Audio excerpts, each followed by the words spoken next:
முதல் வாசகம். உன் வித்துக்கும் அவள் வித்துக்கும் பகையை உண்டாக்குவேன். தொடக்க நூலிலிருந்து வாசகம். அதிகாரம் 3, இறை வசனங்கள் 9 முதல் 15, 20. ஆண்டவராகிய கடவுள் மனிதனை கூப்பிட்டு, நீ எங்கே இருக்கின்றாய் என்று கேட்டார். உம் குரல் ஒலியை நான் தோட்டத்தில் கேட்டேன். ஆனால் எனக்கு அச்சமாக இருந்தது, ஏனெனில் நான் ஆடையின்றி இருந்தேன். எனவே நான் ஒளிந்து கொண்டேன் என்றான் மனிதன். நீ ஆடையின்றி இருக்கின்றாய் என்று உனக்கு சொன்னது யார்? நீ உண்ணக்கூடாது என்று நான் விலக்கிய மரத்திலிருந்து நீ உண்டாயோ என்று கேட்டார். அப்பொழுது அவன், என்னுடன் இருக்கும்படி நீர் தந்த அந்த பெண் மரத்தின் கனியை எனக்கு கொடுத்தாள், நானும் உண்டேன் என்றான். ஆண்டவராகிய கடவுள், நீ ஏன் இவ்வாறு செய்தாய் என்று பெண்ணை கேட்க, அதற்கு பெண், பாம்பு என்னை ஏமாற்றியது, நானும் உண்டேன் என்றாள். ஆண்டவராகிய கடவுள் பாம்பிடம், நீ இவ்வாறு செய்ததால் கால்நடைகள், காட்டு விலங்குகள் அனைத்திலும் சபிக்கப்பட்டிருப்பாய். உன் வயிற்றினால் ஊர்ந்து உன் வாழ்நாள் எல்லாம் புழுதியை தின்பாய். உனக்கும் பெண்ணுக்கும் உன் வித்துக்கும் அவள் வித்துக்கும் பகையை உண்டாக்குவேன். அவள் வித்து உன் தலையை காயப்படுத்தும், நீ அதன் குதிங்காலை காயப்படுத்துவாய் என்றார். மனிதன் தன் மனைவிக்கு ஏவாள் என்று பெயரிட்டான், ஏனெனில் உயிருள்ளோர் எல்லாருக்கும் அவளே தாய். இது ஆண்டவரின் அருள்வாக்கு. இறைவா உமக்கு நன்றி. இரண்டாம் வாசகம். உலகம் தோன்றுவதற்கு முன்பே கடவுள் நம்மை கிறிஸ்து வழியாக தேர்ந்தெடுத்தார். திருத்துதர் பவுல் எபேசியருக்கு எழுதிய திருமுகத்திலிருந்து வாசகம். அதிகாரம் 1, இறை வசனங்கள் 3 முதல் 6, 11 முதல் 12. சகோதர சகோதரிகளே, நம் ஆண்டவராகிய இயேசு கிறிஸ்துவின் தந்தையும் கடவுளுமானவர் போற்றி. அவர் விண்ணகம் சார்ந்த ஆவிக்குரிய ஆசி அனைத்தையும் கிறிஸ்து வழியாக நம் மீது பொழிந்துள்ளார்.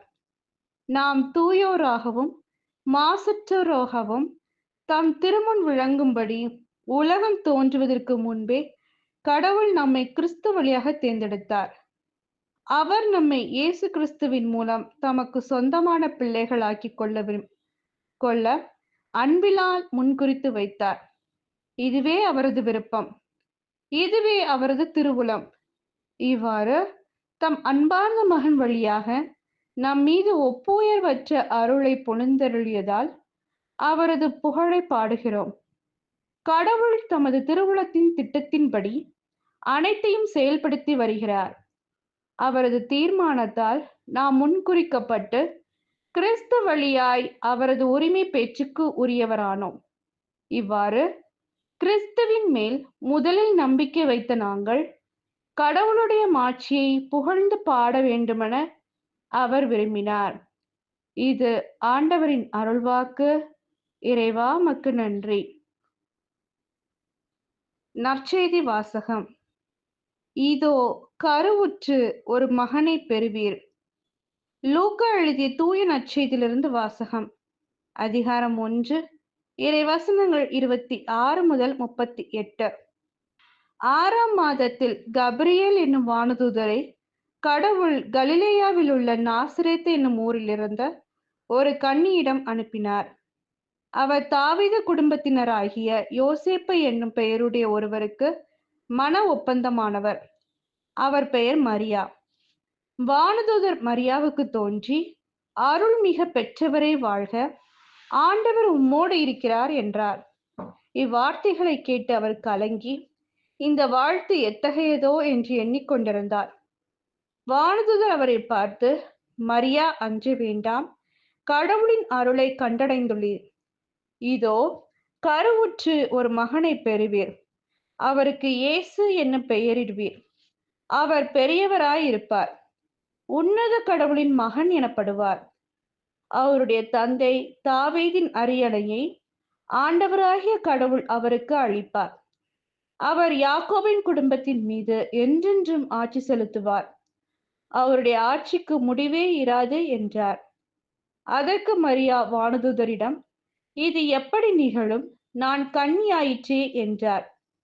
வானதூதர் அவரிடம், தூய ஆவி உம்மீது வரும், உன்னத கடவுளின் வல்லமை உம்மேல் நிழலிடும். ஆதலால் உம்மிடம் பிறக்கப் போகும் குழந்தை தூயது. அக்குழந்தை இறைமகன் எனப்படும். உம் உறவினராகிய எலிசபெத்துக்கும் தம் முதிர்ந்த வயதில் ஒரு மகனை கருத்தரித்திருக்கிறார். கருவுற இயலாதவர் என்று சொல்லப்பட்ட அவருக்கு இது 6ஆம் மாதம். ஏனெனில் கடவுளால் இயலாதது ஒன்றுமில்லை என்றார். பின்னர் மரியா, நான் ஆண்டவரின் அடிமை, உம் சொற்படியே எனக்கு நிகழட்டும் என்றார். அப்பொழுது வானதூதர் அவரை விட்டு அகன்றார். இது கிறிஸ்துவின் நற்செய்தி. கிறிஸ்துவே உமக்கு புகழ்.